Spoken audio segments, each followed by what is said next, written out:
Bonjour Bruno Belin. Bonjour. Est-ce que vous avez été rassuré par les propos du ministre de l'économie Antoine Armand qui garantit que malgré cette cession de la filiale de Sanofi aux Américains, une filiale qui produit le Doliprane, eh bien le Doliprane restera produit en France?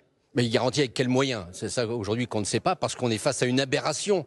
On a vu comment on a pu manquer de paracétamol à un moment donné précis. On voit bien comment la pénurie de médicaments aujourd'hui frappe la France. Il n'y a pas une officine qui n'est pas confrontée à ça aujourd'hui. Et donc perdre comme ça la souveraineté sur un produit aussi essentiel dans les traitements là alors qu'on va rentrer en période hivernale, c'est une aberration, un non-sens, et donc on va être très vigilant là-dessus. Mais ce qui est plus important, c'est de comprendre la réaction et pourquoi Sanofi fait ça. Sanofi, dans son communiqué dimanche, dit: on vend pour récupérer de l'argent pour pouvoir faire de la recherche. Ça veut dire qu'aujourd'hui, qu'un laboratoire comme Sanofi n'est pas capable de faire de la recherche. On l'a bien vu au moment du vaccin. Mais ça, c'est tout le drame de l'industrie pharmaceutique française. C'est là-dessus qu'il faut travailler. J'espère qu'on va avoir enfin un jour un ministre de la Santé qui va travailler. Parce qu'à tirer le médicament, le prix du médicament vers le bas, on n'a même plus les moyens de faire de la recherche. Et donc voilà, il faut vraiment demain matin avoir une vraie envie de politique de santé publique avec le médicament au cœur des traitements. On a déjà les déserts médicaux qui menacent les territoires. Demain, on va avoir les déserts pharmaceutiques. Et bientôt, il n'y aura plus rien dans les pharmacies. On va parler de Sanofi, mais d'abord, une autre question sur cette vente de la filiale de Sanofi sur le Doliprane. Est-ce qu'il faut que l'État français mette son veto?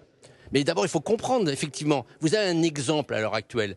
Lilly, laboratoire bien connu étranger, qui a comme marque notamment le Trulicity, préfère vendre aux États-Unis parce que c'est plus cher que de le vendre en France. Donc aujourd'hui, vous avez des milliers de patients diabétiques qui courent après leur traitement semaine en semaine. Bien, on sera confronté à ça demain avec l'investisseur américain qui va racheter la marque Doliprane. Il préférera vendre là où ça rapporte plus. Et donc c'est là-dessus qu'il faut tout de suite travailler et réagir. Il faut augmenter le prix du médicament pour attirer les investisseurs?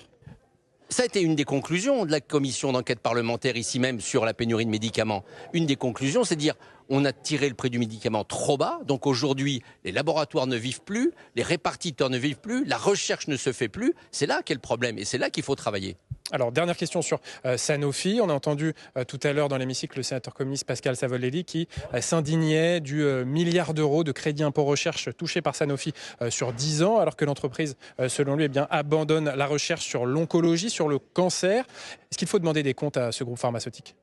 Il faut demander des comptes à partir du moment où, de toute façon, il y a de l'utilisation de l'argent public. Donc là, j'ai bien entendu que les commissions vont se pencher aussi bien à l'Assemblée nationale et sans doute ici.